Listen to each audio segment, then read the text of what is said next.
का आज की सीरीज में स्वागत है। हमारे साथ जुड़े सभी लर्निंग सेंटर्स के जो नोडल ऑफिसर्स हैं, असिस्टेंट नोडल ऑफिसर्स हैं और सभी जो हमारे साथ प्रतिभागी जुड़े हुए हैं और प्यारे बच्चों को जैसा कि आपको विदित है, ये जो हमारा दिशा इनिशिएटिव है, ये पुलिस के बच्चों के लिए करियर गाइडेंस के लिए हमारा इनिशिएटिव है, जिसमें हम संडे सीरीज चला रहे हैं। तो आज की सीरीज में जो हमारा मेन टॉपिक है वो एसएससी सीजीएल के बारे में है। हमारे साथ आज जो विभिन्न कोचिंग इंस्टीट्यूट्स के एक्सपर्ट्स जुड़े हुए हैं, जिनसे आप एसएससी सीजीएल के बारे में जो भी महत्वपूर्ण बातें हैं आप वो जान सकते हैं। और अगर आप इसमें अपना करियर प्लान कर रहे हैं या सिविल सर्विस के लिए कोई भी आपको को प्रश्न मन में आ रहा है, तो हमारे साथ जुड़े एक्सपर्ट्स से आप ये इनके बारे में समझ सकते हैं। मेरे साथ बैठे हुए हैं प्रतीक जी। ये भोपाल में विभिन्न कोचिंग इंस्टीट्यूट में पढ़ा चुके हैं और एज अ फ्रीलांसर अभी ये बच्चों को गाइडेंस दे रहे हैं। ये विभिन्न कॉम्पिटिटिव एग्जाम्स की क्लासेस लेते हैं और स्पेशली सिविल सर्विस और एसएससी सीजीएल के इनके लिए इनका एक्सपर्टीज है। तो सभी को मेरा नमस्कार सबसे पहले तो। और हम बहुत सारी चीजों पे चर्चा करेंगे, जितने भी हमारे गवर्नमेंट एग्जाम्स होते हैं, लाइक वनडे और साथ में पीएससी को लेकर के भी, है ना। आपके जितने भी क्वेरीज हो सकते हैं, हम लास्ट में क्वेरीज को कवर करेंगे और एक एक चीजों पे जानेंगे, समझेंगे कि पहले कितने एग्जाम्स होते हैं, उन एग्जाम के क्या क्राइटेरिया होते हैं, हमको क्या उसके लिए एजुकेशन क्वालिफिकेशन होना चाहिए, साथ में हम तैयारी कैसे करें, क्या पढ़े। सर, मन में बहुत सारे प्रश्न उठते हैं कि सर एसएससी करे तो बैंक की तैयारी हो जाएगी क्या, बैंक करे तो रेलवे की तैयारी हो जाएगी क्या, या हर 2 महीने में कोई नई वैकेंसी आ जाती है तो सर उसके लिए कैसे करें। तो बहुत कम समय में और बहुत सही चीजों के साथ तैयारी कैसे करें, उनका सिलेबस क्या होता है, हर कॉम्पिटिटिव एग्जाम में कॉमन सब्जेक्ट्स क्या होते हैं और उनकी बेसिक नीड्स क्या है, हर एग्जाम को क्या चाहिए आपसे, इन सारी बातों पे चर्चा करेंगे। उसके बाद लास्ट में 15 मिनट्स हम रखेंगे डाउट के लिए। आपके जितने भी डाउट, जितनी भी क्वेरीज होंगी, हम एक एक करके उस पर चर्चा करेंगे। ठीक है, तो सेशन को स्टार्ट करते हैं। तो वेलकम यू ऑल गाइस। सभी लोग जुड़ गए होंगे मेरे ख्याल से। यदि कुछ भी क्वेरीज हो तो टीम बैठी हुई है। आपको कहीं पर भी वॉइस का इश्यू आता है या कुछ पॉइंट समझ में नहीं आता है, तो आप अपने सारे पॉइंट्स को एक पेन पेपर यदि आप रख के बैठे होंगे तो नोट डाउन कर लेंगे। धीरे धीरे जैसे हम चीजों के बारे में जानेंगे, समझेंगे, नो डाउट हमारे मन में प्रश्न उठेंगे और उन सारे प्रश्नों पे हम फिर एक एक करके चर्चा करेंगे। अब कुछ कीवर्ड्स में अपने प्रश्नों को नोट करते चलेंगे। ठीक है, हम लास्ट के 15 मिनट में इस पे पूरा डिस्कशन करेंगे। तो आज के सेशन की हम शुरुआत करते हैं। सेशन में हम सबसे पहले जानते हैं कि आज हमारा जो मेन है वो वनडे एग्जाम से फोकस रहेगा। पूरा का पूरा सेशन किस पे बेस्ड है, हमारा वनडे एग्जाम पे बेस्ड होगा। ठीक है ना। वनडे एग्जाम में जितने भी हम गवर्नमेंट एग्जाम की तैयारी करते हैं उसमें देखिए, सेंट्रल डिपार्टमेंट और स्टेट डिपार्टमेंट, ये दोनों के दोनों क्या करते हैं, वनडे एग्जाम्स की तैयारी करा। फॉर एग्जाम्पल मैं बोलूं कि आपने सुना होगा जो गवर्नमेंट ऑफिसर्स होते हैं वो grade A category, grade B category, C, D ऐसे कैटेगरी में एग्जाम चलते हैं। ग्रेड ए में जो पोस्ट मिलती है वो यूपीएससी को क्वालिफाई करने के बाद मिलती है। ग्रेड बी ऑफिसर की पोस्ट के लिए स्टेट, हर राज्य जो है वो सारे स्टेट पीएससी को कंडक्ट कराता है और स्टेट पीएससी के थ्रू आपको स्टेट डिपार्टमेंट में क्या मिलती है, ग्रेड बी ऑफिसर की पोस्ट मिलती है। लेकिन आपको सेंट्रल से भी एक एग्जाम होता है, एसएससी, स्टाफ सिलेक्शन कमीशन, है ना।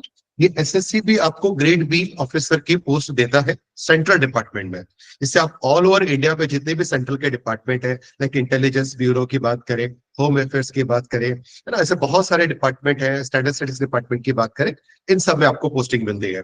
ठीक है, तो ग्रेड ए मैंने बताया किसके लिए, यूपीएससी के लिए। ग्रेड बी मैंने बताया कि एसएससी लेता है सेंट्रल डिपार्टमेंट के लिए और आपके पास पीएससी होता है, हर राज्य का एक अपना स्टेट पीएससी होता है ना, वो स्टेट में ग्रेड बी ऑफिसर की पोस्ट लेता है, जैसे डिप्टी कलेक्टर है, डीएसपी है और ऐसी बहुत सारी रैंक हमारे पास आती है ना। ठीक, उसके बाद में एसएससी आपको मैंने बताया कि एक ग्रेड बी के लिए भी लेता है, सी के लिए भी लेता है, डी के लिए भी लेता है। ठीक है, ये ग्रेड बी, सी और डी इन कैटेगरीज के एग्जाम लेता है। इसके अलावा हम बात करें दिल्ली एसआई, ठीक है सर, नॉर्मल एसआई हर राज्य की पुलिस राज्य में होती है, हर स्टेट, जैसे मध्य प्रदेश में एमपी एसआई की वैकेंसी आती है, मध्य प्रदेश में एमपी कांस्टेबल की वैकेंसी आती है। ऐसा ही दिल्ली में आपको पता है कि दिल्ली का जो प्रशासन है वहां पर दिल्ली के पास पुलिस नहीं है, वो सेंट्रल गवर्नमेंट चलाती है वहां की पुलिस, है ना। तो वहां पर दिल्ली एसआई की post CAPF, central arm police force करके उनकी वैकेंसी अलग से आती है। ठीक है, तो ये सारे विंग जो है, एक एसएससी मैंने आपको बताया सेंट्रल गवर्नमेंट के लिए, एक रेलवे डिपार्टमेंट, ये भी सेंट्रल का डिपार्टमेंट है, ये भी अलग अलग कैटेगरी के लिए आपके वैकेंसीज को ये उसके एग्जाम को कंडक्ट कराता है, ठीक है ना। इसके बाद हम बात करें ईएसबी के बारे में। मैंने ईएसबी के साथ व्यापम को जोड़ा है, हालांकि व्यापम का नाम बदल गया है। ईएसबी मतलब आपका एम्प्लॉय सिलेक्शन बोर्ड है। ये मध्य प्रदेश का एक विंग है जो मध्य प्रदेश में ग्रेड सी और डी कैटेगरी के एग्जाम्स के लिए एग्जाम कंडक्ट कराने वाली बॉडी है। मेरे ख्याल से ईएसबी कोई नहीं जानता होगा, लेकिन आप में से बेटे बहुत सारे बच्चे ऐसे होंगे जो व्यापम को जरूर जानते होंगे। हालांकि बदनाम है, खैर अपने करतूतों के चलते धीरे धीरे करके नाम बदलता गया है। अभी फिलहाल ये क्या है, ईएसबी है, ठीक है। इसके बाद में व्यापम के अंदर ही ये एग्जाम्स होते हैं एमपी पुलिस में एसआई और कांस्टेबल का। हालांकि अभी कवायद चल रही है कि एमपी एसआई का एग्जाम व्यापम कराएगा या नहीं कराएगा, शायद ये पुलिस हेडक्वार्टर डिपार्टमेंट को दिया जाएगा। अभी इसको लेकर के बहुत सारे बातें हैं, प्रश्न चिन्ह भी है ना। तो ये कुछ एग्जाम्स हैं, हम एक एक एग्जाम पे काम करेंगे और चीजों को समझेंगे जानेंगे, ठीक है। चलिए, तो ये सारी चीजें मैंने बताया कि आज हम वनडे के अंदर एसएससी, रेलवे, बैंकिंग के एग्जामिनेशन ऑल्सो, और ईएसबी मतलब व्यापम के, और एमपी पुलिस और कांस्टेबल के सारे एग्जाम पे चर्चा करेंगे। सबसे पहले हम फोकस करते हैं एसएससी को, ठीक है। स्टाफ सिलेक्शन कमीशन एसएससी एक सेंट्रल गवर्नमेंट का विंग है, और ये कौन कौन से एग्जाम कंडक्ट कराता है इस पे हम जानेंगे। सबसे पहले हम देखते हैं तो एक एसएससी सीजीएल करके नाम से आता है, जिसे कंबाइंड ग्रेजुएट लेवल एग्जाम कहा जाता है, ठीक है ना। एसएससी कौन सा एग्जाम कराता है, कंबाइंड ग्रेजुएशन लेवल एग्जामिनेशन। मतलब यहाँ पर कौन एलिजिबल है, कौन एग्जाम में फाइट कर सकता है, कौन फॉर्म भर सकता है, वो जिसका ग्रेजुएशन कंप्लीट हो गया हो, ठीक है, पहली बात। इसके बाद CHSL combined higher secondary level examination, मतलब यदि आप 12th पास आउट है तो मिनिमम क्वालिफिकेशन आपका 12th होना चाहिए। 12th के बाद आप इस एग्जाम्स को दे सकते हैं, एसएससी सीएचएसएल को, ठीक है। हालांकि ग्रेजुएट लोग भी दे सकते हैं, लेकिन मिनिमम क्वालिफिकेशन क्या है, एसएससी सीएचएसएल के लिए 12th पास होना, ठीक। कोई परसेंटेज क्राइटेरिया नहीं है, है ना, ये ध्यान रखेंगे। गवर्नमेंट को परसेंटेज से कोई मतलब नहीं है, आप पास होने चाहिए, बस ये इंपॉर्टेंट है, बाकी कोई नहीं। इसके बाद हम बात करते हैं एसएससी एमटीएस। एमटीएस मतलब मल्टीटास्किंग स्टाफ। हालांकि अब एमटीएस में बड़े पढ़े लिखे लोग आने लगे, जो बेरोजगारी का दर आप देख रहे होंगे किस स्तर पे है। एमटीएस के क्या होते हैं, जैसे मल्टीटास्किंग। मल्टीटास्किंग मतलब कि एक ऐसा डिपार्टमेंट में एक ऐसा कर्मचारी है जिसको मल्टीटास्क कराए जाते हैं, जैसे फाइल इधर उधर ले जाना है, कंप्यूटर में काम है, कंप्यूटर का टीवी पानी भी देना पड़ सकता है ना। ये सारे काम जिसमें होते हैं एमटीएस में, बड़े बड़े मतलब जो इसकी तैयारी करता है, वो उसकी तैयारी करता है, वो एमटीएस में देता है, मल्टीटास्किंग स्टाफ। तो ये इसके लिए मिनिमम क्वालिफिकेशन आपके पास क्या है, 10th। इसके लिए मिनिमम क्वालिफिकेशन क्या है, 12th। और इसके लिए क्या है, आपका ग्रेजुएट होना जरूरी है, ठीक है ना। ये बात आप ध्यान रखेंगे। इसके अलावा एसएससी ही पुलिस के लिए 2 एग्जाम लेता है, और ये सिर्फ और सिर्फ किसके लिए लेता है, दिल्ली पुलिस के लिए। किसके लिए लेता है, दिल्ली पुलिस के लिए, ठीक है ना। आपको पता है हर राज्य का पुलिस विंग उस राज्य के पास होता है, लेकिन दिल्ली यूनियन टेरिटरी में भी विधानसभा है, आपको पता होगा। लेकिन आपने हर बार सुना होगा कि दिल्ली की सरकार और केंद्र सरकार के मध्य इसी बात को लेकर के विवाद होता है कि पुलिस प्रशासन किसके अंडर रहेगा दिल्ली का। तो किसके पास है, अभी सेंट्रल डिपार्टमेंट के पास है ना, इसीलिए वही एग्जाम लेते हैं। तो पर्टिकुलर ये एसएससी जीडी कांस्टेबल जो है, और SSC Delhi SI and central arm police force जो दिल्ली में अपॉइंट होते हैं, उनके लिए भी एग्जाम कौन कंडक्ट कराता है, आपका एसएससी कंडक्ट कराता है, ठीक है। अब हम इसमें से सबसे पहले पिक कर रहे हैं एसएससी सीजीएल को। फिर हम सारे एसएससी को क्या करेंगे, समराइज करेंगे कि इनमें हमको क्या पढ़ना होता है। पहले एक छोटा छोटा सिलेबस जान लेते हैं, सिलेबस को जानने के बाद फिर हम चीजों को शुरू करेंगे, ठीक है। किसी बच्चे की कोई क्वेरी तो नहीं है, एक बार देख लेना, कमेंट या कुछ ऐसा तो नहीं है।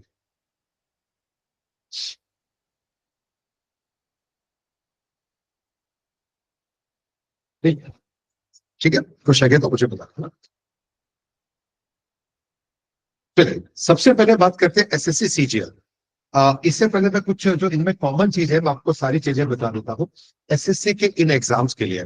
देखो, आप अपनी तैयारी करेंगे, अपनी तैयारी में जो कॉमन सिलेबस है उस सिलेबस को तो आप डिस्कस करेंगे, कोई इशू नहीं है। आप उस सिलेबस के हिसाब से तैयारी करेंगे, इसमें भी कोई दिक्कत नहीं है। भाई, कॉमन सब्जेक्ट्स क्या क्या होते हैं आपको पता है। इन सारे एग्जाम्स के लिए आपको एक ऐसा सब्जेक्ट मैथ्स जिसको पढ़ना ही पड़ेगा। बहुत सारे बच्चे 10th के बाद मैथ्स छोड़ देते हैं, रीजन की मैथ्स नहीं आती है तो हम बायो ले लें, बायो लेने के बाद में हम ग्रेजुएशन में कुछ और कर लें। लेकिन आप एक बात मेरे यहाँ ध्यान से समझेंगे, एक मैथ सब्जेक्ट और एक रीजनिंग,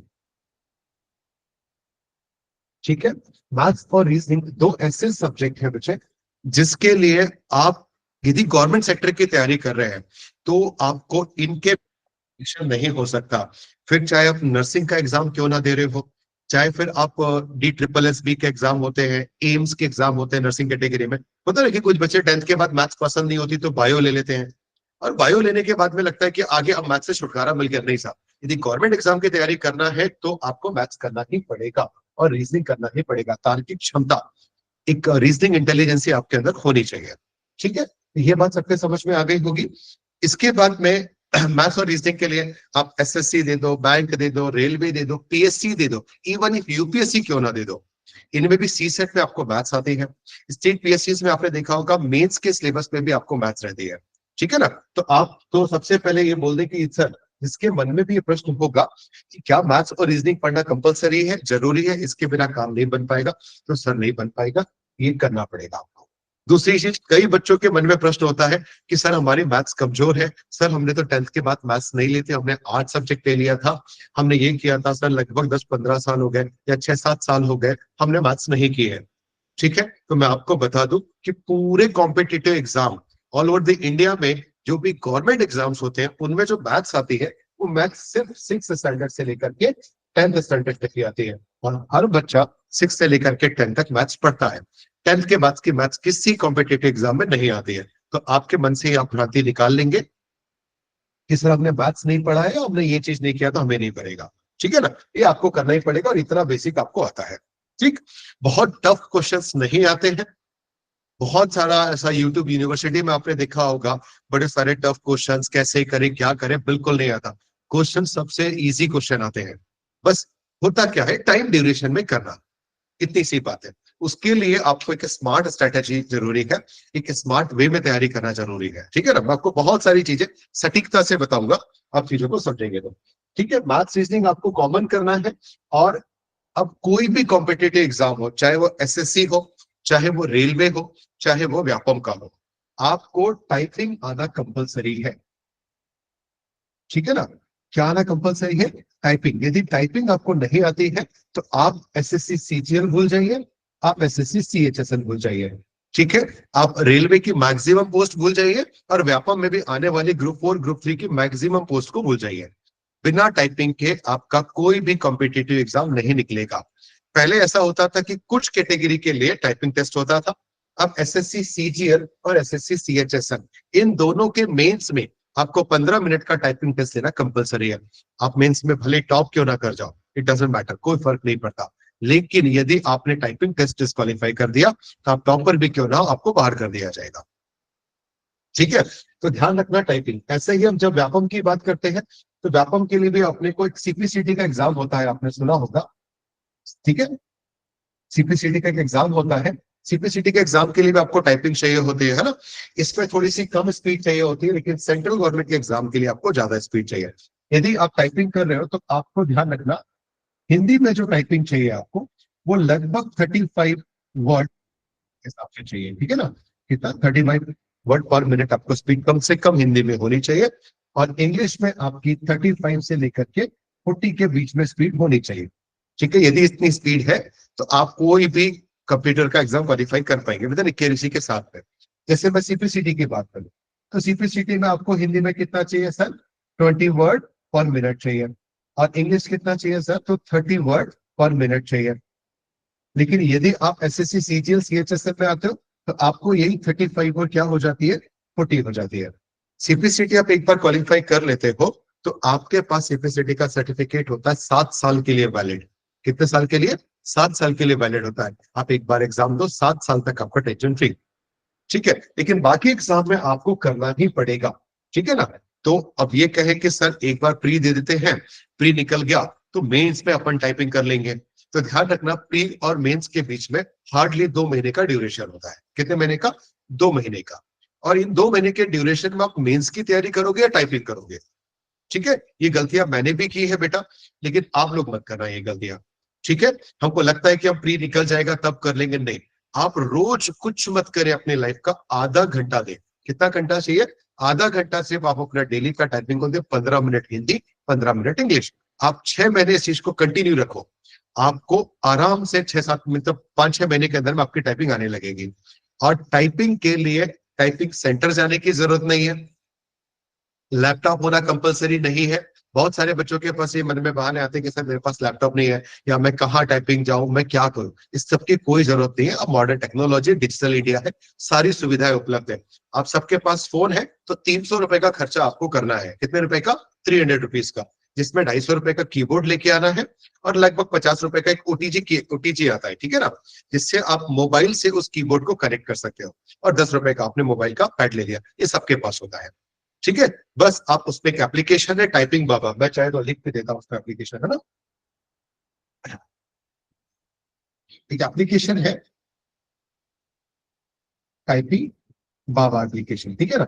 आप टाइपिंग बाबा एप्लीकेशन को डाउनलोड करते हो, और आप यूट्यूब पे थोड़ा सा बस देख लीजिए फ्री ऑफ कॉस्ट में कि कैसे कीबोर्ड में फिंगर को आप पुट करते हैं। बस फिंगर रखने का तरीका, और धीरे धीरे धीरे करके आप वहीं से सीखते जाइए। आपको मैं लिख के देता हूं इस बात की गारंटी, यदि आप पूरी ईमानदारी से कर रहे हो तो आप 3 से 4 महीने में टाइपिंग कर सकते हो। मैंने किसी के लिए भी मदद ली थी, मैंने 26 दिन में अपनी हिंदी और इंग्लिश दोनों टाइपिंग को पूरा किया था। लेकिन मैं डेली 4 घंटे करता था, इसीलिए 26 दिन में हुआ था। यदि हम इसी को डिवाइड कर दें तो आराम से आपके पास 3 महीने में कंप्लीट हो जाती है। किसी इंस्ट्रक्टर की जरूरत नहीं है, यूट्यूब आपके पास है इंस्ट्रक्शन देने के लिए, आप बढ़िया से करो तो ठीक है। याद रहेगी बात। तो इसके लिए जो सब में कॉमन है, जो आपको एक्स्ट्रा में करना है, वो क्या है? टाइपिंग। वो आप कर पाएंगे, एक आपकी कहानी ये खत्म होती है। दूसरी बात मैंने आपको बताया कि मैथ्स और रीजनिंग आपको हर कॉम्पिटिटिव एग्जाम के लिए करना ही है, इससे पीछा नहीं छूट सकता, ठीक है ना। हालांकि सारे सब्जेक्ट्स अपने उतने इंपॉर्टेंट है बेटा। क्यों? क्योंकि हर सब्जेक्ट का हर एक क्वेश्चन 1 नंबर कैरी करता है। अब आप पे डिपेंड करता है कि वो 1 नंबर वाला क्वेश्चन जो 1 से 1.5 मिनट में कंप्लीट हो रहा है, आप उसको हल कर रहे हो, या फिर वो 10 से 20 सेकेंड में हो पा रहा है, उससे हल कर रहे हो, ठीक है। आपको हर क्वेश्चन के लिए इक्वल मार्क्स होते हैं, कोई नॉर्मलाइजेशन मार्क्स नहीं होते हैं हर ईच क्वेश्चन में, ठीक है ना। तो ये बात अपने को ध्यान रखनी है। चलिए, तो अब अपन बात कर रहे थे एसएससी के बारे में। तो मैंने एसएससी में आपको बताया कि एसएससी में CGL, CHSL, MTS, GD constable और दिल्ली एसआई का एग्जामिनेशन होता है। इसमें सारे एग्जाम्स का रेशियो सेम है, कोई इजी या टफ नहीं है, क्योंकि जो बच्चा सीजीएल की तैयारी करता है वो सीएचएसएल भी देता है, एमटीएस भी देता है, कांस्टेबल भी देता है। ये तो इन सारे लेवल के जो मोड ऑफ एग्जाम है वो सेम है, ठीक है। अब सबसे पहले मैं बात करता हूं जैसे सीजीएल के लिए। सीजीएल में 2 टीयर होते हैं, टीयर 1, टीयर 2, ठीक है। पहले टीयर 3 हुआ करता था, वो एक अलग डिस्क्रिप्टिव पेपर भी होता था, अब ऐसा नहीं है, ठीक है ना। तो टीयर 1 में मैं बात करूं तो आपको 25 नंबर का क्या आ जाता है सर? आपको 25 नंबर में आ जाता है रीजनिंग, ठीक है। 25 नंबर में क्या आता है बेटा? आपको जीएस। 25 में क्या आता है आपको? मैथ्स। और 25 में आपको क्या आता है? इंग्लिश। मैथ्स, रीजनिंग, इंग्लिश और जीएस, ये टोटल कितने पेपर? 4 सब्जेक्ट है। कौन कौन से? मैथ्स, रीजनिंग, इंग्लिश और जीएस। यदि आप मैथ्स की प्रिपरेशन करें तो मैं सिंगल सा बता दूं कि आपको मैथ्स में लगभग 30 से 35 यूनिट कंप्लीट करनी होती है। कितनी? 30 से 35 यूनिट कंप्लीट करनी होती है। ऐसे ही रीजनिंग में भी लगभग 30 यूनिट है जो आपको कंप्लीट करना होता है। इसके अलावा मैं जीए की बात करूं तो जीए में है तो 25 क्वेश्चन, लेकिन जीए में आपको 8 सब्जेक्ट पढ़ने पड़ते हैं। कितने subjects? 8। History, polity, geography, economics, art and culture, ये आपके 5 तो हो गए। फिर आपके पास साइंस कंपलसरी है बेटा, साइंस के अंदर भी physics, chemistry, bio, already 3 subjects है। ऐसे टोटल आपको 8 सब्जेक्ट के आसपास ये पढ़ने पड़ते हैं, और ये सारी चीजें। और आपको इंग्लिश, ठीक है। इंग्लिश को नहीं आती है, इसको अलग करते हैं। व्यापम के एग्जामिनेशन की मैं बात करूं तो जो कॉमन एग्जाम्स होते हैं उसमें इंग्लिश आती है। बाकी बहुत सारे जैसे कांस्टेबल में इंग्लिश नहीं आती है ना, एसआई में आती है, कुछ ग्रुप 3 ग्रुप 4 के एग्जाम्स में नहीं आती है, बाकी एग्जाम्स में आती है। तो ये ऑप्शनल सब्जेक्ट से सब मान सकते हैं इसको अपन, ठीक है ना। और ये हर जो क्वेश्चन है वो 2 नंबर कैरी करता है। ऐसे 100 क्वेश्चन आपके पास में 200 नंबर के आते हैं। अब टास्क ये है आपके पास कि इन 100 क्वेश्चंस को करने के लिए आपके पास जो समय है वो मात्र 60 मिनट का है, ठीक है। कितने मिनट का है? 60 मिनट का, ये ध्यान रखना। मैं एक बार सारे एग्जाम्स का सिलेबस डिस्कस कर दे रहा हूँ, फिर कैसे प्रिपेयर करना है मैं उसके बारे में बता रहा हूँ। इसी के बाद एसएससी सीजीएल का फिर मेंस एग्जाम होता है। क्या होता है? मेंस, इसको हम टीयर 2 कहते हैं। मेंस में आपको ये लगभग 2.5 घंटे का पेपर होता है, 2 घंटे 15 मिनट का समय मिलता है, 2.25 घंटे का। इसमें आपको 30 क्वेश्चन मैथ्स के आते हैं, 30 क्वेश्चन रीजनिंग के आते हैं, पढ़े गए क्वेश्चन इंग्लिश के आते हैं, जनरल अवेयरनेस के 25 क्वेश्चन आते हैं, कंप्यूटर के 20 क्वेश्चन आते हैं, और ये टाइपिंग टेस्ट होता है 15 मिनट का। जो आपको इसके साथ ही देना होता है। आपने इसमें जितने भी, हर क्वेश्चन 3-3 नंबर का होता है, लगभग 450 नंबर के आसपास का ये आपका मेंस होता है। आप इस 450 में से 400 नंबर क्यों ना ला लो, यदि आप टाइपिंग में फेल हो गए तो आप बाहर हो जाओगे। ठीक है, ये भी अपने को ध्यान रखना है। ये हमारे पास में मेंस, आपको ये बाद में बच्चों को ये सॉफ्ट कॉपी मिल जाएगी ना सिलेबस की, पीडीएफ प्रोवाइड कर देते हैं। तो ये जितनी भी रिटर्न चीजें बेटा ये आपको मिल जाएंगी, और मैं आपको बता भी दूंगा कि आप कहाँ कहाँ से इनको सर्च कर सकते हो। ठीक है, सारी चीजें अवेलेबल है। इंटरनेट का सदुपयोग यदि आप करते जाए तो सब कुछ मिलेंगे। वो पिक टू पेज।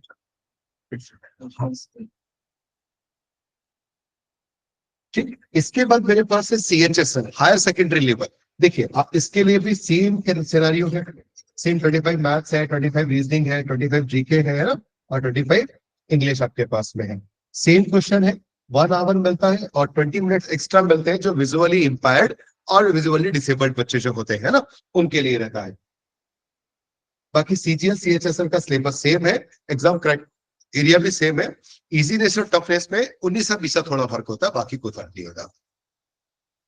इसके बाद मैं बात करूं तो आपके पास में CHSL का मेंस में थोड़ा सा क्राइटेरिया चेंज हो जाता है। फॉर एग्जांपल जैसे CCL में आपको दिख रहा था मैथ्स कितनी थी बेटा, मेंस में 30, रीजनिंग 30 है, इंग्लिश 45 है, GS आपको 25 है, और कंप्यूटर आपको कितना है 20%।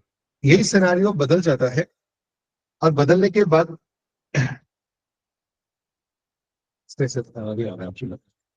ठीक है कुछ यहाँ पे आप देखोगे तो मैथ्स कितना हो गया 30, रीजनिंग 30 है, इंग्लिश 45 से कितनी हो गई है 40, और जनरल अवेयरनेस 25 की जगह कितना हो गया 20, और कंप्यूटर 20 में से कितना हो गया 15। मतलब थोड़ा थोड़ा सा रेशो कम किया बस। तो वो कम करे ज्यादा करे, पढ़ना तो अपने को उतना ही है। अब 15 क्वेश्चन है चाहे 20 क्वेश्चन है, ऐसा तो नहीं कि 15 क्वेश्चन आ रहे तो 2-4 यूनिट कम पढ़ ले अपन, है ना, ऐसा नहीं। सबके लिए चीजें सेम है। इसके बाद मैंने आपको बताया MTS। अब MTS मतलब मल्टीटास्किंग स्टाफ। इसमें एक सिंगल लेवल का एग्जाम होता है। सिंगल लेवल में आपको क्या आता है बच्चे, तो 20 क्वेश्चन मैथ्स के आते हैं, 20 क्वेश्चन रीजनिंग के आते हैं, 25 क्वेश्चन आपको इंग्लिश के आते हैं, और 25 क्वेश्चन जनरल अवेयरनेस के आते हैं। तो ये आपके ऐसे 100 क्वेश्चन आपके पास में ये हो जाते हैं। या मैथ्स रीजनिंग को थोड़ा थोड़ा 5-5 क्वेश्चन कम कर देता है, बस बाकी कुछ नहीं है। ठीक है ना, ये भी अपने को ध्यान रखें। तो ये 100 कह रहा, सॉरी 90 नंबर का पेपर होता है, 90 नंबर का। 25, 25, 50 और 40 कितने हो गए 90। ठीक, याद रहेगी बात, ये भी अपने को ध्यान रखना है। यहाँ पे आपको किससे छुटकारा मिल रहा है, तो किसी से नहीं मिल रहा है। मैथ्स रीजनिंग इंग्लिश और GS सब में सेम है। SSC का एक एक सिलेबस आप देख पा रहे होंगे, आपको सेम होता है। अब GD कांस्टेबल की बात करते हैं। तो GD कांस्टेबल में थोड़ा ऊपर नीचे होगा, लेकिन आपको रीजनिंग 20 देनी ही है, आपको जनरल अवेयरनेस 20 देना है, मैथ्स आपको देना है। ये थोड़ी सी फैसिलिटी मिलती है GD कांस्टेबल के लिए, वो मिलती है इंग्लिश और हिंदी में। आपके पास ऑप्शनल सब्जेक्ट है, आप हिंदी करना चाहे तो हिंदी कर सकते हैं, आप इंग्लिश करना चाहे तो इंग्लिश कर सकते हैं, जो भी आपको लगता है। आप दोनों में से कोई एक पोर्शन को करते हैं।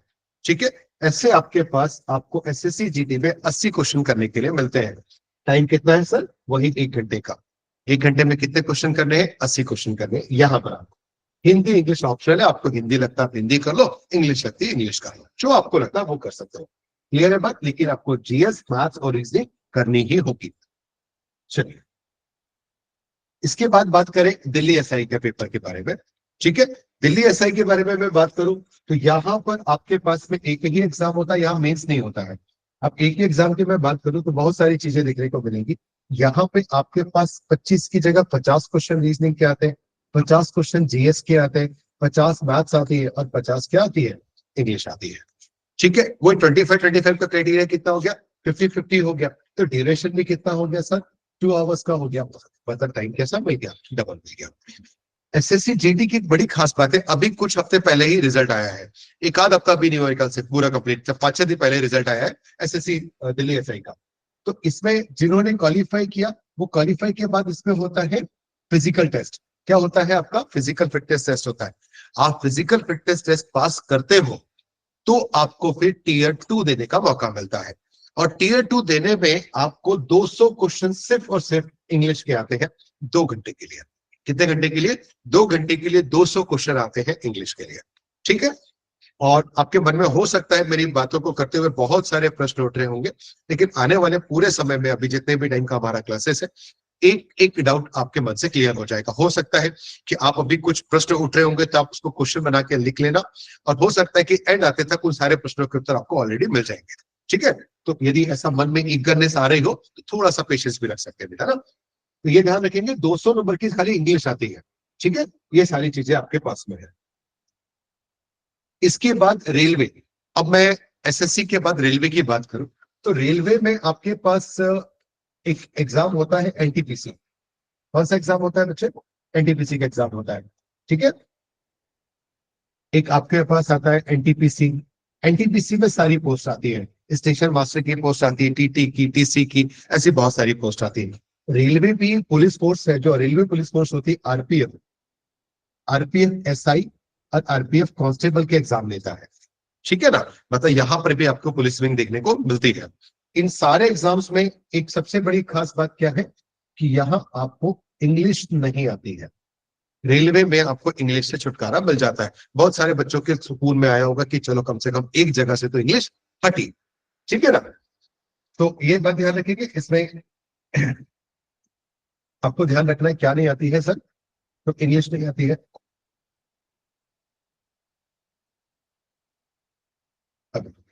ठीक है, तो यहां रेलवे की किसी भी एग्जाम में इंग्लिश देखने को नहीं मिलेगी।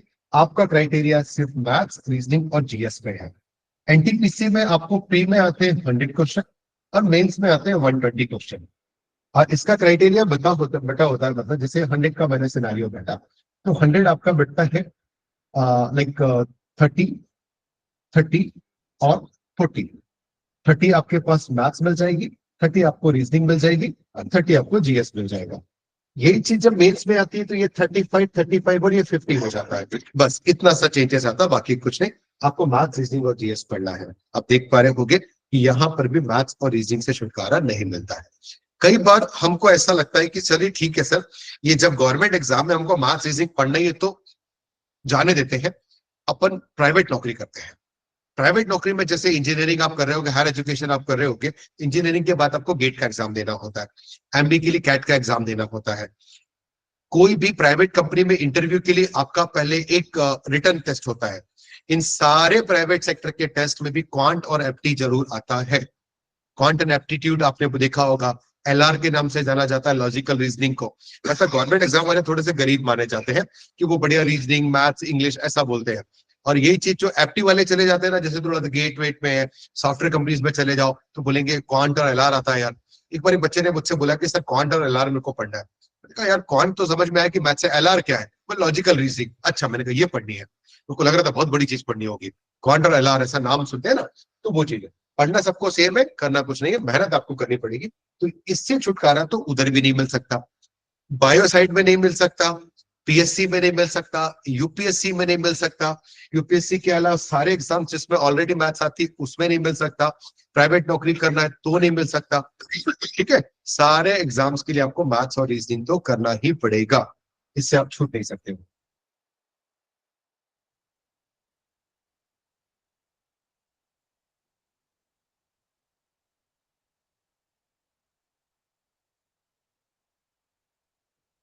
तो चलिए, ये सारे एग्जाम्स के बारे में हमने जाना।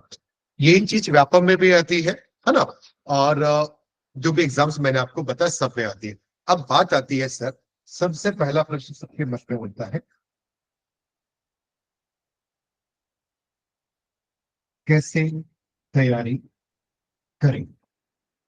ठीक है, तैयारी कैसे करें, क्या शेड्यूल बनाएं, किस शेड्यूल पे काम करें? तो सर सबसे पहली चीज तो जब हम गवर्नमेंट एग्जाम की तैयारी करते हैं तो कोई शेड्यूल नहीं बनता। शेड्यूल बनता है तो वो हर हफ्ते बदलता है। ठीक है ना, और हर हफ्ते बदलता है तो बढ़िया और अच्छा है। कई बार होता है कि सर मैं शेड्यूल बनाता हूँ, शेड्यूल बनाने के बाद में 2-3 दिन फॉलो होता है, फिर शेड्यूल बन ही नहीं पाता, फिर फॉलो ही नहीं हो पाता। तो लंबा शेड्यूल बनाओ ही मत, 3-3 दिन का शेड्यूल बनाओ, 6-6 दिन का शेड्यूल बनाओ।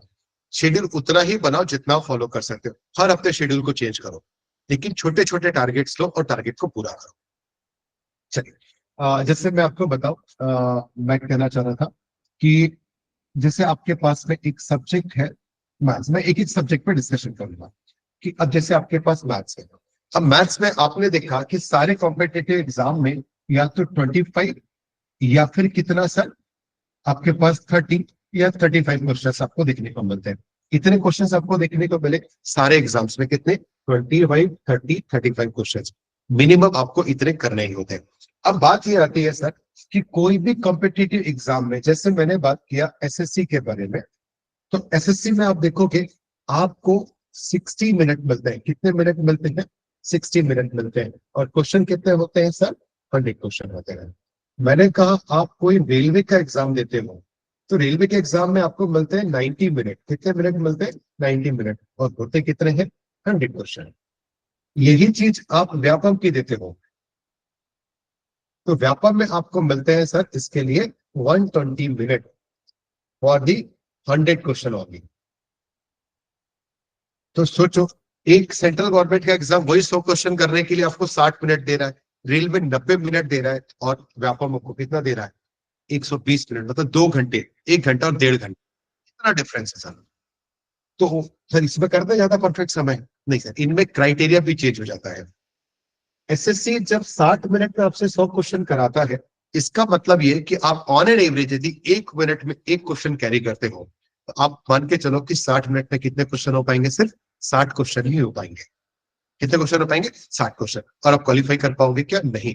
तो आपके पास क्राइटेरिया होता है कि सर इन 60 मिनट में हम 100 क्वेश्चंस को कैसे और कितने समय में अटेंड करें। तो उसके लिए आपको ध्यान रखना है। मैं यहीं पे यदि चीजों को आगे बढ़ा दूं,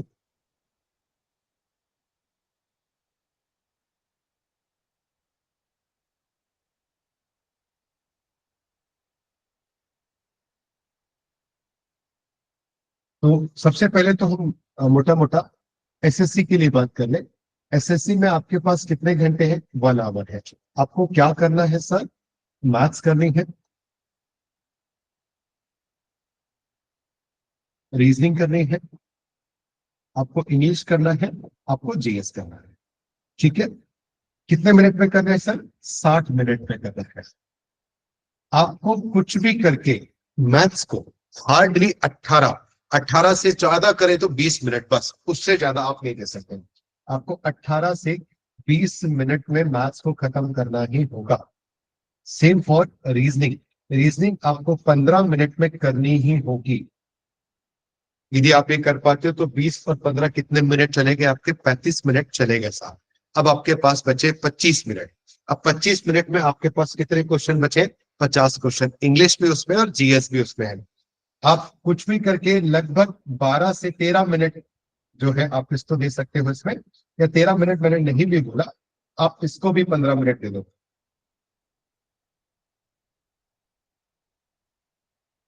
आपके पास 15 मिनट हो गए, आपने इंग्लिश को 15 मिनट तो दोगे। ठीक है? अब आपके पास कितना बच गया सर? 10 मिनट। वो 10 मिनट में आपको जीएस के 25 क्वेश्चन करने हैं। और आपको इतना शार्प फाइन चलाना पड़ता है कि बस आपने देखा, आता है तो हाँ, नहीं आता तो जाने दो, आता है तो हाँ, नहीं आता तो जाने दो। व्यापम को छोड़ के बाकी सारे कॉम्पिटिटिव एग्जाम में माइनस मार्किंग होती है। क्या होती है? माइनस मार्किंग होती है। तो जय माता दी लगाने से बचे। ठीक है? जय माता दी मतलब तुक्का लगाने से बचे। सिंपल सी बात यह है।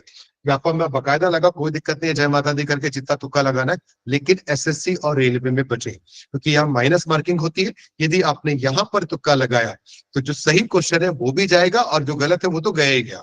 ठीक है ना? तो हर किसी क्वेश्चन को अटेम्प्ट करना जरूरी नहीं होता है। बहुत सारी चीजें हैं।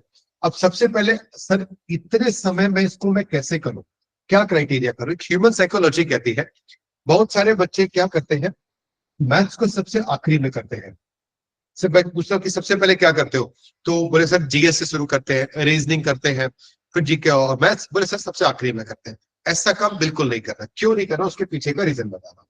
सबसे पहले तो आप इसको शुरू करो। मैथ्स जो है वो लास्ट में नहीं की जाती। क्यों नहीं की जाती? सबसे पहले तो ये 60 मिनट का जो टाइम है बेटा, ये 60 मिनट का टाइम डिसेंडिंग ऑर्डर में चलता है, घटते क्रम में। 60, 59 ऐसे कम कम कम कम होते जाते हैं। आखिरी के पास मान के चलो आपके पास लास्ट के 5 मिनट बचे हैं। कितने मिनट बचे हैं आपके पास? लास्ट के 5 मिनट बचे हैं। खुद से मुझे बताइएगा कि इस 5 मिनट में आपके पास 10 क्वेश्चन है जीके के और आपके पास में 5 क्वेश्चन है मैथ्स के। 5 मिनट में मैथ्स के क्वेश्चन जब आप एग्जाम हॉल में बैठते हो, आप ईमानदारी से तैयारी कर रहे हो, तो वो 1 घंटे हार्ट बीट ऐसी खतरनाक तरीके से बढ़ी होती है, धक धक धक धक धक धक। जब इंसान लिखना भी चाहता है ना, तो 2 दूनी 4 भी बड़े मुश्किल से होता है, 4 दूनी 8 भी नहीं होता है। और इस समय हमारे पास हमको रफ पेपर मिलता है, और आखिरी में हमारे पास पूरा रफ पेपर भरा होता है, थोड़ी बहुत जगह होती है। अब हम मैथ 5 मिनट बच्चे हैं और क्या करते हैं, हम मैथ्स के क्वेश्चन को पिक करते हैं। अब मैथ्स के क्वेश्चन को पहले पढ़ते हैं, अरे यार नहीं नहीं ये टाइम लेगा, इसमें कैलकुलेशन ज्यादा, इसको छोड़, अगले को देखते हैं, अगले पे आते हैं, हाँ चलो बन जाएगा बन जाएगा। फिर हम उसको पढ़ते हैं, पढ़ने के बाद आते हैं, कोई हमको ऐसा 235 मल्टीप्लाई 144 ऐसा कोई इक्वेशन आता है। अब लगता है नहीं नहीं यार ये तो गुणा करने में टाइम ले लेगा, इसको छोड़ अगले पे चलते हैं। और इस घबराहट पे ना तो कैलकुलेशन हो पाता है, ना ही आप क्वेश्चन को चूज कर पाते हो कि क्या करना है और क्या छोड़ना है। तो सर ये चीजें घबराहट में बामुश्किल 5 मिनट में लास्ट के 2 क्वेश्चन के आसपास ही प्रॉपरली कर सकते हो, इससे ज्यादा क्वेश्चन नहीं होते हैं।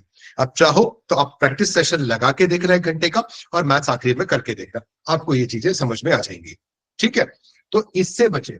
लेकिन यदि आखिरी के 5 मिनट है, 10 क्वेश्चन जीके के हैं, आपसे पूछा भारत के प्रधानमंत्री कौन है, आपने पता तो टिक नहीं करा तो छोड़ दिया, आपने बोल दिया कि हाल ही में भारत रत्न अवार्ड इनमें से किसको नहीं मिला, पता तो टिक, नहीं पता आगे बढ़ गए।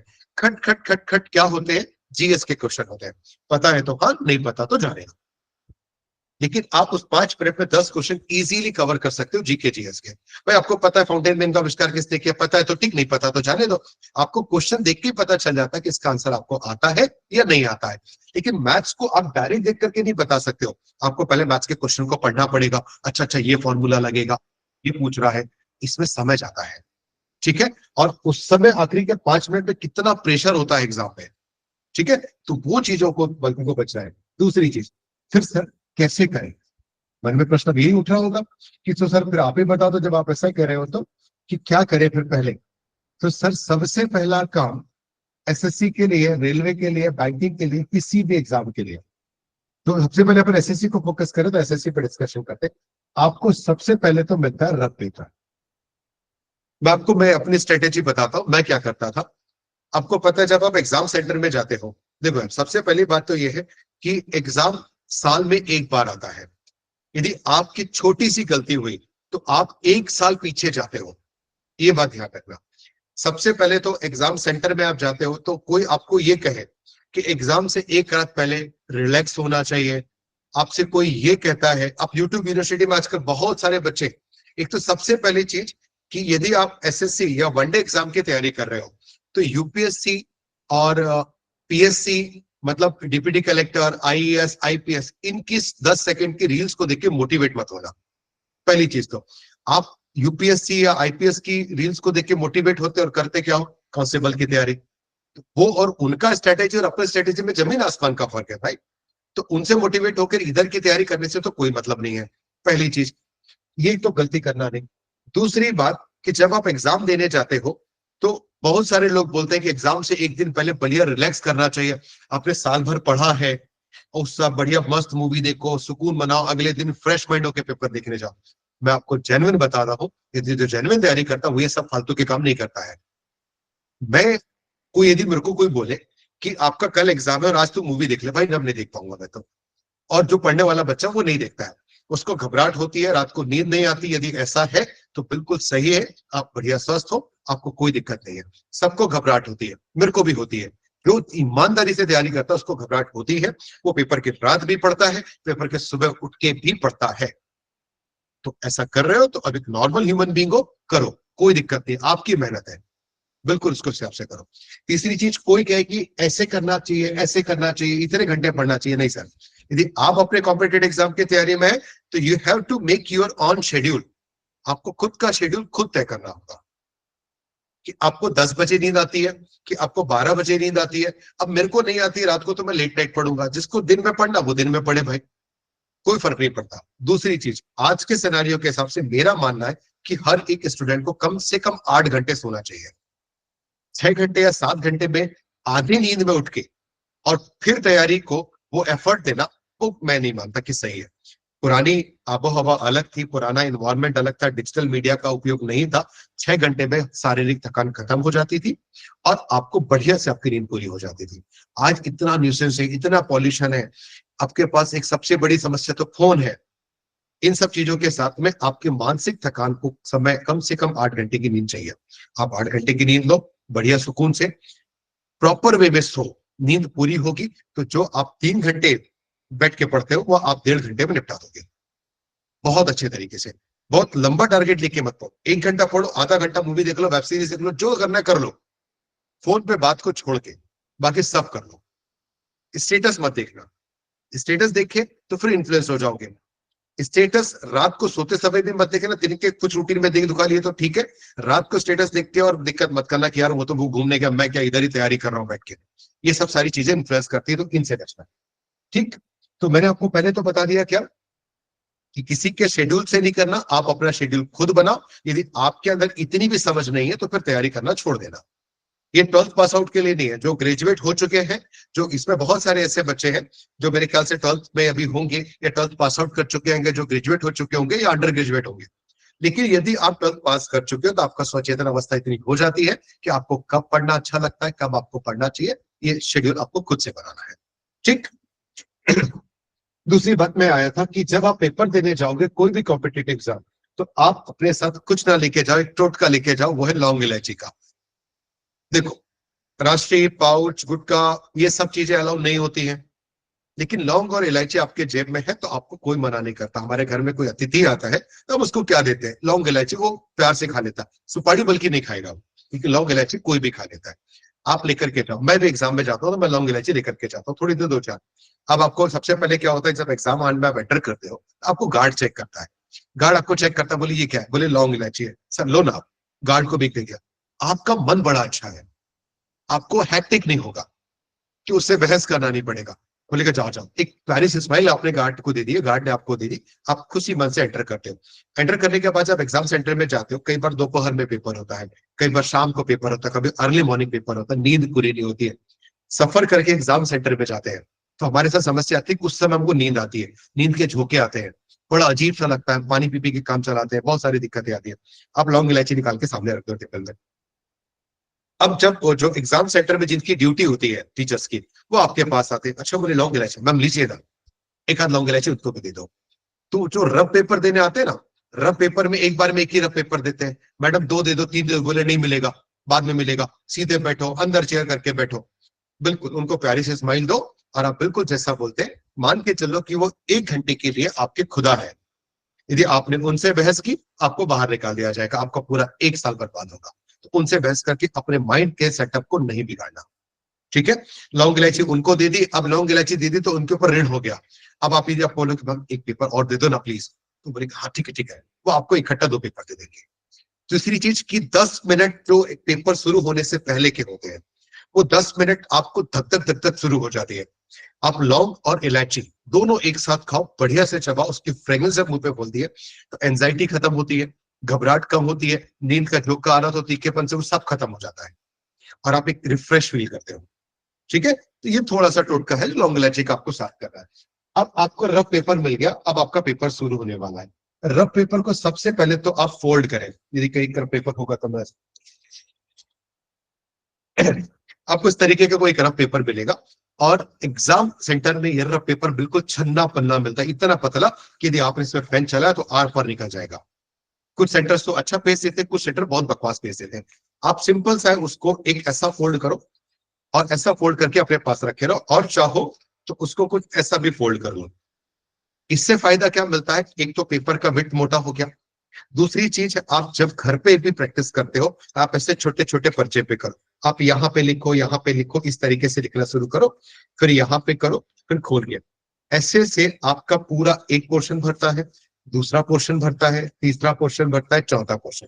हम क्या करते हैं ना, हम क्या करते हैं, बिल्कुल यहाँ से आपको विजिबल होगा, हमने यहाँ पे रफ पेपर में लिखा, इधर किया, इधर किया, इधर किया, एक क्वेश्चन है यही करने बैठ गए, पर चल आगे जगह ही नहीं है, जगह नहीं तो फिर पन्ना पढ़ना, इधर भी नहीं है, तो फिर यही चीज जो आपने लिखी है ना उसको आप दूसरी तरफ लिखते हो, दोबारा उतारना पड़ता है, तो इसमें आपका टाइम वेस्ट होता है। टाइम बहुत इंपॉर्टेंट है और टाइम में आपका रफ काम जितना फेयर होगा आपका टाइम उतना बचेगा, पहली बात। दूसरी इंपॉर्टेंट चीज कि रफ पेज में आप सबसे पहले एक साइड कॉलम बनाएंगे, इतना आप कर सकते हो। साइड कॉलम में आपको क्या करना है, आपको नंबर लिखने हैं। मान के चलो आपके पास 1 से लेकर के 100 तक के क्वेश्चन है। अब आपने सबसे पहले कॉम्पिटिटिव एग्जाम में शुरू करनी है रीजनिंग। क्या करनी है, रीजनिंग। अब मैं आपको एक एक चीज बताते चलता, ये तो समझ में आ गया बेटा कि पेपर में रफ काम कैसे करना है। अब रफ काम को भी करना कैसे, उसको समझते हैं एक एक सब्जेक्ट के साथ। मैंने आपसे कहा कि आपके पास 1 से लेकर 100 क्वेश्चन है, आप शुरुआत करिए रीजनिंग से, ठीक है। लेकिन रीजनिंग एक ऐसा सब्जेक्ट है जो सबको बनता है, और सबको बनने के बाद समस्या क्या आती है, ये हमारा स्वाभिमान जो है ना, यहाँ पे हमको कचोटता है। क्या बोलता है, रीजनिंग तो आती है बेटा, ये तो तेरे को पूरी करना है। यदि आपने रीजनिंग के पूरे 25 क्वेश्चन अटेम्प्ट किए तो आपका पेपर कभी भी पूरा कंप्लीट नहीं हो पाएगा। टास्क क्या है, आपको हर क्वेश्चन के लिए 45 सेकेंड्स मिले हैं। कितने सेकेंड्स मिल रहे हैं, 45 सेकेंड्स मिल रहे हैं। अब इसमें से कुछ क्वेश्चंस आपको 10 से 20 सेकंड में करने होंगे, कुछ क्वेश्चंस आपको 1 मिनट लेगा, कुछ 1.5 मिनट लेगा, ऐसा थोड़ा सा सेटअप बनाना पड़ता है। तो on an average 45 seconds for 1 question, ठीक। अब बात आती है कि आप रीजनिंग शुरू कर ले। रीजनिंग बहलाती है, रीजनिंग आपको फंसाती है, और यदि आप फंसने से बच गए तो आप पेपर अटेम्प्ट कर पाओगे। फॉर एग्जाम्पल, रीजनिंग के 25 में से आपको लगभग 3 से 4 क्वेश्चन है जो छोड़ने होते हैं। क्या नहीं करना ये पता होना बहुत जरूरी है। सबसे पहला क्वेश्चन ब्लड रिलेशन का। आप यदि रीजनिंग पढ़ते हो तो रीजनिंग में टॉपिक आता है ब्लड रिलेशन का, खून का रिश्ता। ये खून के रिश्ते वाला क्वेश्चन कितना ही कर लो साहब, ये 1 मिनट से कम में नहीं होता है।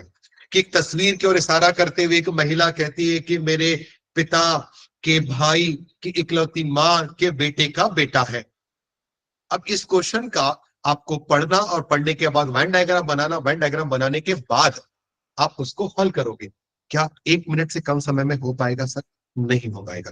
लेकिन आपको पता है कि आपको रिश्ते बहुत अच्छे से आते हैं, मैं ये कर पाऊंगा, आपने यहां समय गवा दिया। दूसरा रीजनिंग का क्वेश्चन आता है जिसे हम कहते हैं नंबर एनालॉजी। नंबर एनालॉजी या मिसिंग नंबर्स के नाम से भी जानते हैं। उसमें आपको कुछ इस तरीके के बॉक्स बने होते हैं, और हर बॉक्स में आपके पास नंबर लिखा होता है, और वो बॉक्स में रोज या कॉलम के फॉर्म में कोई सेटिंग बनती है। इसमें एक आध कोई नंबर आपके पास में मिसप्रिंट होता है या क्वेश्चन मार्क में होता है। ये पैटर्न जो फॉलो कर रहा होगा, जो ये फॉलो कर रहा होगा, वो ये फॉलो करेगा। ऐसी सिचुएशन आती है। अब सब बच्चों के मन में आता है कि मिसिंग नंबर्स में पैटर्न कैसे पहचाने। सर, इसको करने के लिए लगभग 100 पैटर्न यूज होते हैं। अब 100 में से कौन सा पैटर्न लगेगा, आप विद इन 45 सेकेंड्स में तय नहीं कर पाते हो।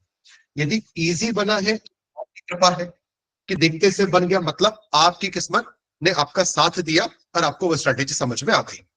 आपको लगभग ऐसे एसएससी में या बाकी एग्जाम में 3 क्वेश्चन देखने को मिलते हैं। कितने, 3।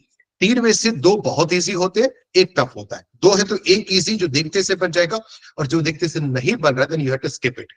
आप उसको छोड़ना ही पड़ेगा, यदि उसमें फंस गए तो गया। अब एसएससी के हर 25 में से 2 क्वेश्चन का टाइप होता है जो सिंप्लीफिकेशन बेस्ड होता है। जैसे लिखा होगा 25 डिवाइड 13 या 35 multiply 5 plus 14 is equal to 3। ऐसा कुछ आपके पास सिनेरियो होगा, और ऐसे ही आपके पास में 4 ऑप्शन होंगे।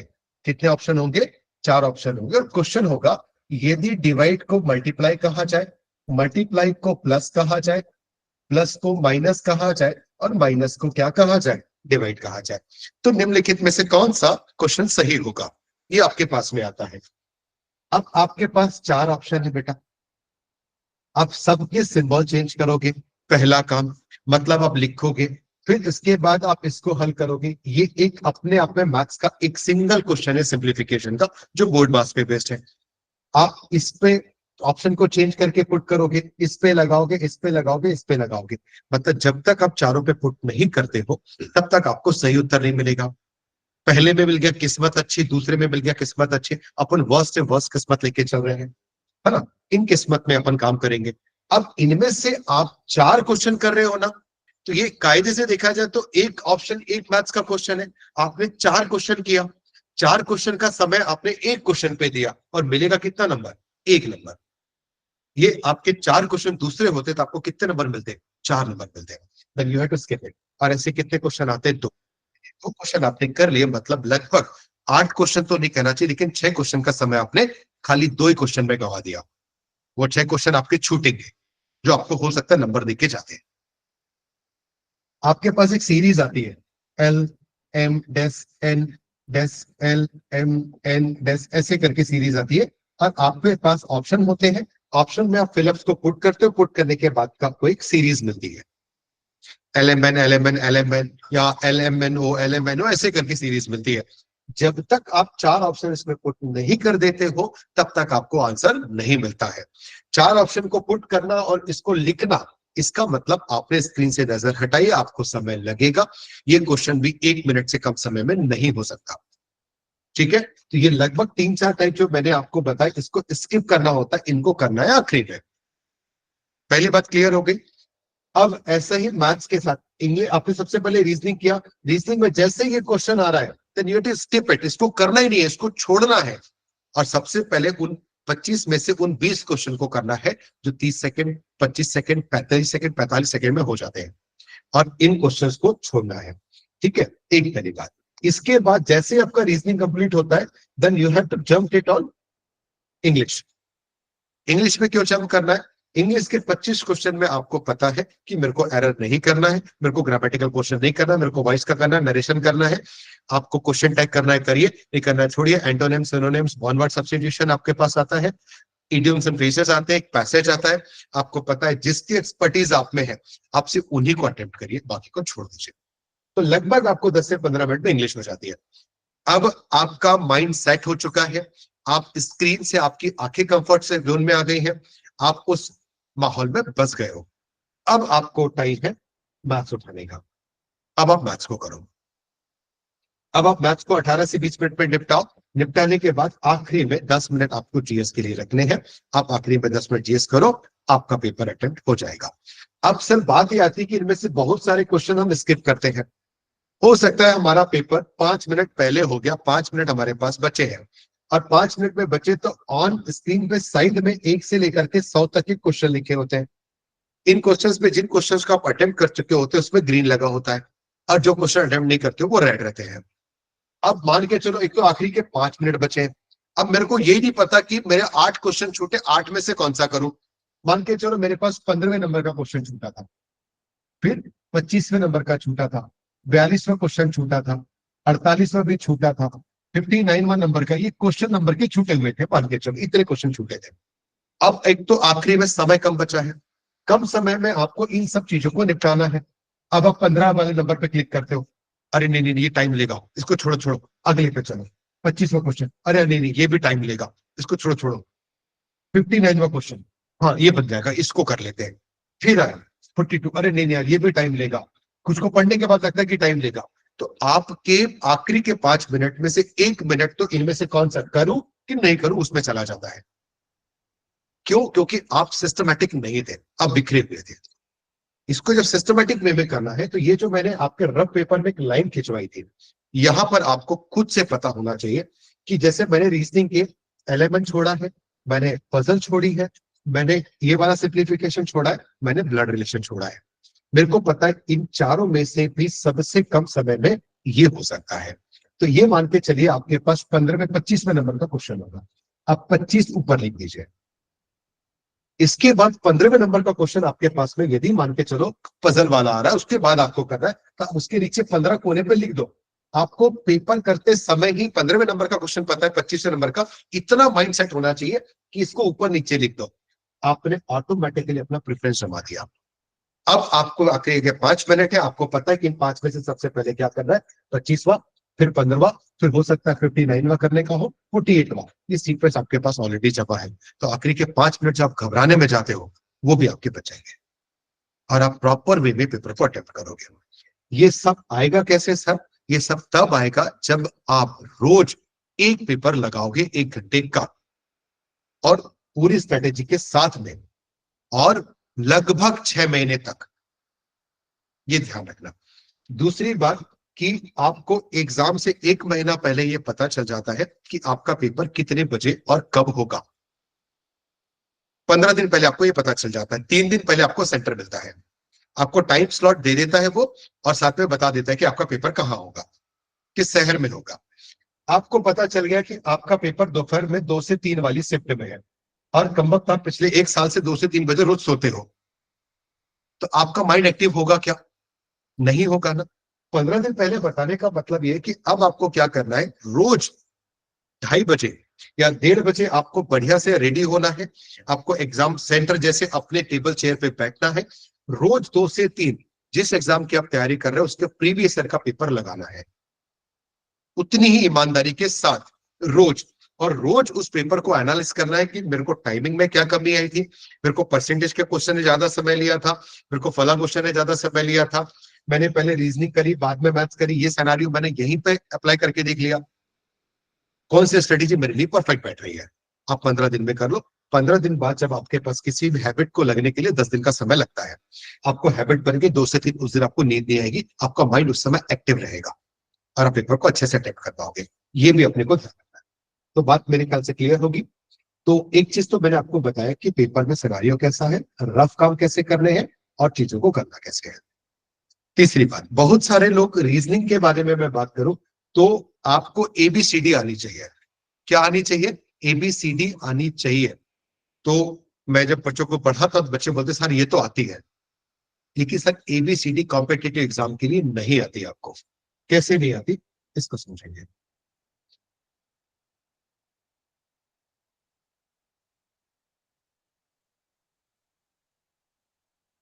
आपके पास एबीसीडी का मतलब यह है कि जैसे मेरा नाम है प्रतीक, मैंने लिखा प्रतीक। अब एबीसीडी क्यों आना चाहिए? पी अल्फाबेट का 16 नंबर है, आर 18, ए टी 20 नंबर है, आई 9, के 11 नंबर है। फॉर एग्जाम्पल जैसे आपका नाम बताइए। गोविंद। गोविंद। एक नाम आपके पास है GOVIND, गोविंद। जी का नंबर होता है 7, ओ होता है 15, वी होता है 22, 9, 14 और 4। जब तक आपको अल्फाबेट का ये सीक्वेंस पता नहीं होगा कि 26 अक्षर में से कौन सा अक्षर कौन से नंबर में आता है, A1, B2, C3, D4, E5 ऐसा तो कंटिन्यूसली गिन लोगे, लेकिन जब तक आप G7, O15, V22, I9, N14, D4 जैसे हमारी इस पहल का नाम क्या है? परिमल। PARIMAL, परिमल। P होता है 16, A1, R18, 9, M13, A1, L12। आपको इतनी स्पीड से जब तक नंबर लिखते नहीं आता है, आपके रीजनिंग में 7 क्वेश्चन दिक्कत करेंगे। एबीसीडी से रिलेटेड 25 में से 7 क्वेश्चन आते हैं आपको, जो सीरीज कोडिंग डिकोडिंग में बहुत सारी चीजों को लेकर के होते हैं। तो सबके मन में आता है कि यार ये सब चीज आती है तो हम सर शुरुआत में ए से लेकर के जेड तक एबीसीडी भी लिख लेंगे और उसके नीचे गिनती भी लिख लेंगे। आपने ये चीज करा तो लगता है कि सर पेपर से पहले कर लेंगे, पेपर शुरू होने से पहले किया आपने तो आपको पेपर से बाहर निकाल दिया जाएगा, आपने नकल मारी ये बोल के। तो जो साल भर की मेहनत थी वो चंद छोटी सी गलती के चक्कर में बाहर हो जाते हैं। सर पेपर शुरुआत होते से कर लेंगे। बहुत सारे लोग क्या करते हैं, जैसे जब पेपर आता है उसमें एबीसीडी लिख देते हैं, लिखने के बाद जब देखते हैं क्वेश्चन कुछ आया यहीं से रफ काम करना शुरू कर देते हैं, ऐसा रफ काम करें। फिर जब एबीसीडी वाला क्वेश्चन आया तो एबीसीडी इधर लिखिए और रफ पेपर भर गया, अब पीछे के पेज में रफ कर रहे हैं, फिर इधर एबीसीडी ढूंढ रहे हैं, इधर कर रहे हैं, इधर कर रहे हैं, इधर ढूंढ रहे हैं। ये काम में फिर समय लगा तो कोई लिखने का मतलब रह नहीं जाता। यदि आप ऐसा लिखते हो तो फिर उस पूरे पेज को खाली छोड़ दो कि वहां पर सिर्फ मैं एबीसीडी का ही क्वेश्चन करूंगा और कोई क्वेश्चन नहीं करूंगा, ये आपको ध्यान रखना है। तो मैंने आपको बताया उससे बढ़िया काम है कि आप इस चीज को रट लो, क्योंकि 7 नंबर का सवाल है यार, 1-2 नंबर का नहीं है। ठीक है, इनसे 7 क्वेश्चन बनते हैं, कोडिंग डिकोडिंग बनती है, इनइक्वालिटीज बनती है, सीरीज के क्वेश्चन बनते हैं, अल्फाबेटिकल सीरीज बनती है, एनालॉजी सिमिलैरिटी बनती है, डिक्शनरी ऑर्डर बनता है, बहुत सारे ऐसे क्वेश्चन है जो सिर्फ एबीसीडी को लेकर के बनते हैं। ठीक है, तो ये किसकी कहानी हो गई? रीजनिंग के बारे में। रीजनिंग के बाद मैथ्स को छोड़ के पहले थोड़ा सा जीएस पोर्शन में आता हूँ कि जीएस में आपको क्या पढ़ना चाहिए और कैसे करना चाहिए, क्योंकि एक बड़ा टॉपिक है, बड़ा सब्जेक्ट है किसका? जीएस का। तो क्वेरीज तो नहीं, एक बार देख लीजिए। और टाइमिंग कितना बचा है मेरे को यह बता देना। कंटिन्यू कर लेते हैं।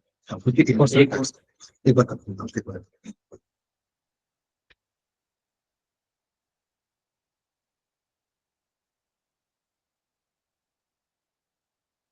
जीएस में आपको 25 से लेकर के 40 क्वेश्चंस तक आपको देखने को मिलते हैं। 5 मिनट बराबर है, ठीक। तो जीएस में आपको कितने 25 से लगभग आपको 40 क्वेश्चन कंप्लीट करने होते हैं। ये चीजें आपको हिस्ट्री, पॉलिटी, ज्योग्राफी, फिर हिस्ट्री पॉलिटी ज्योग्राफी के बाद आपको इकोनॉमिक्स, फिर आपके पास आर्ट एंड कल्चर, ठीक है, करंट अफेयर्स। करंट अफेयर्स के बाद आप देखोगे तो आपको ये इतनी चीजें आपको जो है आपके एग्जाम में आती है। अब सर हिस्ट्री में से क्या पढ़े? पूरी हिस्ट्री पढ़ोगे आपको 3 क्वेश्चन आते हैं। सर पूरी हिस्ट्री पढ़ने की जरूरत नहीं है। हिस्ट्री में मॉडर्न हिस्ट्री आप बहुत अच्छे से पढ़िए। आधुनिक भारत से सबसे ज्यादा प्रश्न आते हैं। पूरी हिस्ट्री एक तरफ है, आधुनिक भारत एक तरफ है।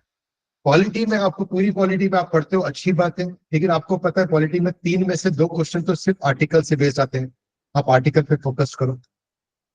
ज्योग्राफी में आपको पता है कि पूरी ज्योग्राफी एक तरफ है, इसमें से माउंटेन और रिवर, इससे क्वेश्चन आएगा ही आएगा, बाकी किसी से आए ना आए, ये टॉपिक अपना स्ट्रेटेजिक रखो। आर्ट एंड कल्चर आपको पता है आता ही आता है। आर्ट एंड कल्चर में मंदिर, मस्जिद, डांस है, फेस्टिवल्स है, ये सारी चीजें, मेले हैं, सब कुछ आता है। आप इसको बहुत अच्छे से फोकस करो क्योंकि ये लगभग 4 से 5 क्वेश्चन लेके जाता है। इकोनॉमिक्स के 3-4 क्वेश्चन आते हैं जिसमें से बैंकिंग, आरबीआई, इन सब के बारे में होते हैं और कुछ इन्फ्लेशन डिफ्लेशन को लेकर के होते हैं, उनको करो। करंट अफेयर्स लगभग आपका 5 से 6 क्वेश्चन का पोर्शन लेके जाता है, डेली बेसिस में कवर करो, ठीक है। ये चीज आप कवर करते हो। अब जैसे इसके बाद मैंने बता दिया साइंस। अब साइंस में फिजिक्स है, केमिस्ट्री है, बायो है, इसमें से आप बायो को पकड़ो। और बायो में भी आप सिर्फ किसको पकड़ो? ह्यूमन बॉडी सिस्टम को, क्योंकि सब एक तरफ है। ह्यूमन बॉडी सिस्टम से क्वेश्चन आना एक तरफ है, वो तय है, वो आएगा ही, उसको कोई नहीं बदल सकता। इसके बाद में ये सारी चीजें जीएस में आपको पता है। एक टॉपिक होता है सेंसस। सेंसस मतलब भारत की जनगणना। भारत की जनगणना हर 10 साल में एक बार होती है। 2011 के बाद 2021 में जनगणना होनी थी, 21 में ना होकर के अब 31 में होगी। और हर पेपर में जीएस में 3 क्वेश्चन, कितने क्वेश्चन? 3 क्वेश्चन सिर्फ और सिर्फ सेंसस को लेकर के आते हैं, और वो है 2011 की जनगणना को लेकर के। आपको जब एक टॉपिक से 3 क्वेश्चन हर एग्जाम में मिल रहे हैं तो आप इस सेंसस का एक अपना पर्टिकुलर नोट्स बना के खत्म कर दो। इसको हर बार रटो, इतना रटो कि इससे कोई भी क्वेश्चन आए वो छूटना नहीं चाहिए, ठीक है ना। ये बात ध्यान रखनी है अपने, ठीक है। तो कुछ डाउट सेशन लेना बच्चों? हाँ, अभी एक क्वेश्चन है बस। अभी 10 तारीख को एग्जाम है, तो अभी लास्ट टाइम पे क्या कर सकते एसएससी सीजीएल का, हैं? एसएससी सीजीएल का 10 तारीख को यदि पेपर है तो आपको सिर्फ इतना काम करना है। पेपर का टाइमिंग क्या है और प्रीवियस ईयर सीजीएल के आप पूरे पेपर रोज 3 पेपर लगाओ, 1-1 घंटे के 3 शिफ्ट में, ठीक है। सुबह, दोपहर और शाम बना लो, रोज बैठो और 3 पेपर आप लगाओ। और 3 पेपर लगाने पे आपको जिस भी पोर्शन में दिक्कत आ रही है, पूरे बाकी टाइम में सिर्फ उस पोर्शन पे काम करो। अब 10 दिन पहले नया कुछ नहीं पढ़ना, ठीक है। नया कुछ नहीं पढ़ोगे, आपको सिर्फ और सिर्फ पेपर सेट लगाने हैं। पेपर सेट लगाने के बाद जो जो पोर्शन में दिक्कत आ रही है उसको यूट्यूब से, आपके टीचर से, आपके मेंटर से उस पे काम करके उसको कम करो, बस। बाकी और कुछ मत करो, ठीक है ना।